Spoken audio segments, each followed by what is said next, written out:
a jihadi fighter at the age of 8 for almost $5,000. My trip to Pakistan was complicated. I saw people from the highest classes and the lowest ones. I rode a camel on the Arabian Sea, drank chai in an old-school chai shack, weddings.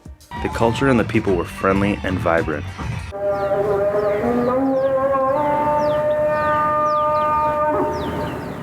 But Pakistan is also a bastion for Islamic extremism, so I wanted to find out what people were doing about it. I met up with Gauher Aftab, an entrepreneur and once radicalized youth, to talk about the problem that was once a huge part of his own life. At the age of 12, Gauher was manipulated into this violent ideology. I was supposed to wait till the end of the school year and then approach him with 700 rupees in my pocket, $7. That would buy me a bus ticket to a training camp somewhere in the north. Immediately after I reached the camp, I was supposed to write a letter to my family and inform them of my whereabouts and my passion to fight for Islam. These groups are have an agenda specifically to radicalize the youth. Like Gauher, many youth are fed the same stories of religious radicalism. They don't quote any hadith, they don't quote any passages of the Quran. What they do is make references to battles that were fought.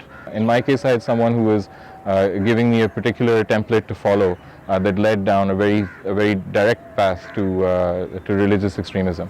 He called himself a mujahid. Well, he wore a traditional white shalwar kameez, the way that many traditional Muslims wear today. He had a flowing beard that was quite distinguishable. It was dyed red. He would say, just give us 1 rupee out of your pocket money, and 1 rupee is the same as 1 cent today. And he would say that 1 rupee would buy a bullet that would then be used in a jihad somewhere across the globe. And as every infidel died, I would receive a part of the blessings from that particular action. And so violent extremists are able to enforce antiquated radical values.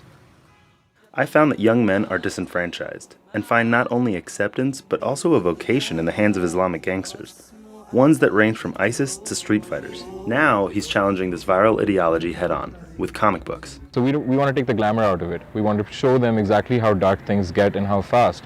A counterattack on someone like Daesh or ISIS. This is kind of like your teacher. The comic books reflect Gauher's own experiences growing up. We're doing this in the form of comic books, animated series, films. We've written a story of a group of young people, and we follow them through the experience of getting radicalized, through the experience of getting misled. His stories are accessible online and in various platforms. It's one way to challenge the Islamist social media prowess that is iconic of terrorist recruitment today. After our conversation that day, I realized that hope for countries like Pakistan and Muslims all over the world stem from people like Gauher.